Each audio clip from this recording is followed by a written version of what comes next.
Being here, great afternoon, great crowd, great team we're going against. I thought the work was so good. A lot of energy, right? I mean, it just amps up a little bit when you get to these kind of practices. So good for us. Can't wait to get a look at the tape and get to work. So, but thanks to the Colts for coming. I thought it was a well-run practice. That both teams did their best to keep staying on their feet as much as possible and keep it healthy. So we were happy about that. And I think we got a lot of good work done. So, what questions you have? When you watch the film, did anything jump out at you? Anything that you saw from your team that you maybe didn't see, in the video? You know, you're looking at the details, really. I mean, you're not really looking at the outcomes as much. I mean, obviously, I give them credit right at the end. They got 2 interceptions in 2 minutes, so that was great. Great job by those guys underneath making those catches. So that was disappointing to us. We don't want to throw an interception in 2 minutes. So we'll look at that, and that's why I like it. I mean, it makes you feel what it's like in a real situation to be there and to try to compete and get the stop or whatever it might be. So we got the stops, which I was happy about. But then the rest of the way, just everything is broken down into pieces. Everything is a drill that's a part of the whole, and try to break it down as far as we can, right down to every single individual type of performance or technique or whatever, and try to improve. In terms of special teams today, it looked like it's first of all very tight in terms of the number of opportunities for each side, but it looked like one breakdown at least on the return game and one coverage on the return on the kickball, and then also one. Talk about what you saw. Yeah, I mean, we'll get a chance to look at those plays and just work through them. I think we came free on the punt rush once or twice. We had some good rushes and we did really well with the vice stuff. I thought our gunners looked really good. So we had, and also the chance. Those reps for those guys in games are just really kind of rare because you only get the 3 preseason games for the young guys.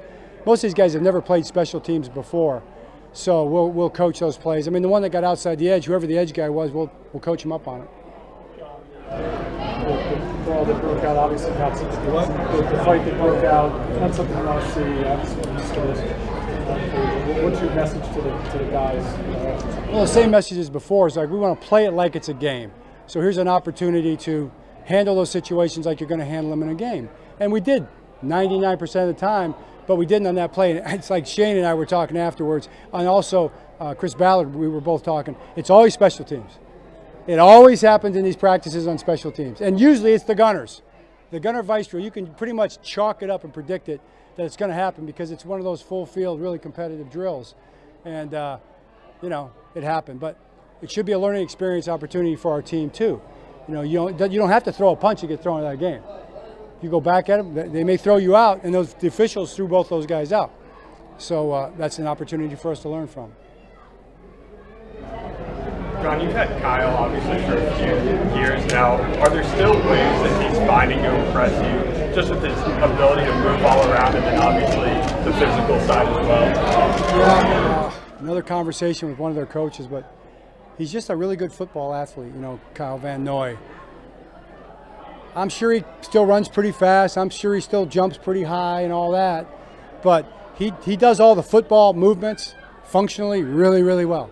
He can get off blocks. He can make tackles. He can rush the passer. He's got leverage on the blocker. He finds a way because he's really good. And I think that's what you're talking about. See Kyle out there today.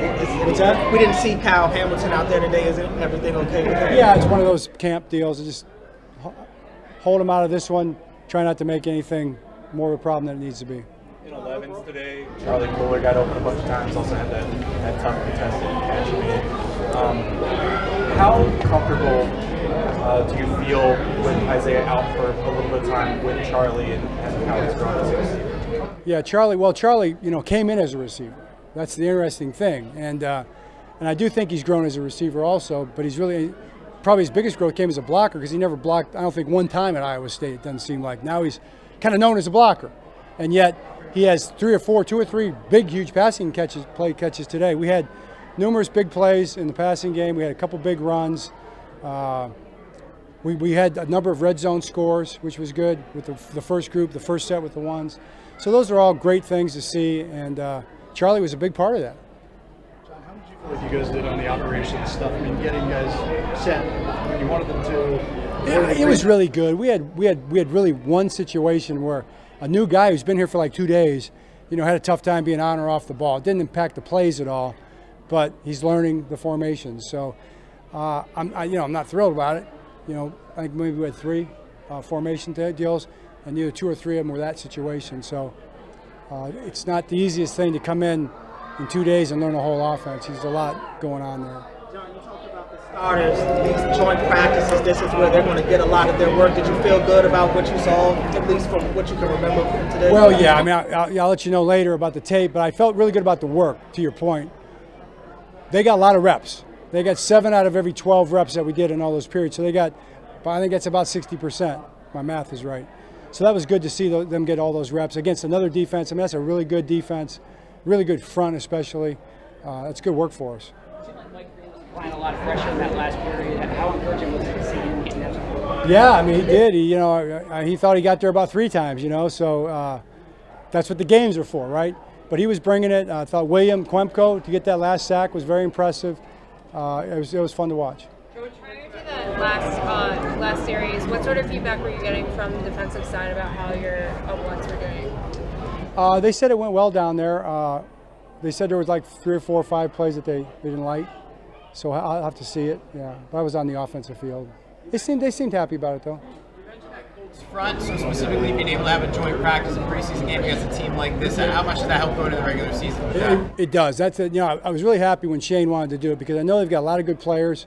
The wide receivers, I mean, their offensive line is really good. They got a great back, really good linebackers. I mean, the top linebacker didn't practice, but those other guys, they look pretty good today, especially in 2 minutes. So when you can play against really top-notch players like that are not your own guys, it's valuable. It's like a preseason game in that sense for the ones. You mentioned a bit about the preseason, especially over. It's going to be like usual Lamar Miller, really close to the top times. That's the way it's going to be for this game. We'll take the next game as we go. Looks like you guys have rotated Andrew and Ben at that left guard spot. What have you noticed from those 2 guys and them being able to, establish a rapport with Lamar and the other guys on the line? I think good. I mean, Andrew's had a really good camp kind of all the way through. Really impressed with the way he's played. He's a pro. He's very physical, very strong guy. And then Ben had a slow start to camp, but once we put the pads on it, he accelerated and has done well. So, yeah, I think they're both playing really well. We're not finished. I mean, you get evaluated through the whole season. When you're younger, you got to keep it going anyway. But I like the way those guys are playing. John, were you impressed with LeJohn Wester? Might have taken one back. They look good. I'm going to be watching those guys and just see what their posture was catching the ball. I think they'll all be able to make returns. I want to see their posture catching the ball. I want to see how solid they look fundamentally catching punts, because that's where it starts. You got to be able to catch the punts. I learned that from Andy Reid, and Ray Rhodes taught me that the very first year. Your punt catcher is more important than your punt returner. If you have both, then you got something special. What does good posture look like when you're catching a punt? Square. You're perpendicular to the path of the ball. You're square shouldered on the catch. Right down the middle. Elbows tight, high hands. How's that? You like that? That's an easy one for me. I know the answer to that one. Have you showed them? Have you gone out there and showed them yet? You mean like catching a real punt? Absolutely not. We all know you don't do it, right, Mike? I see Mike laughing. We all know we don't do that, right? All right, thanks, Coach. All right, thanks.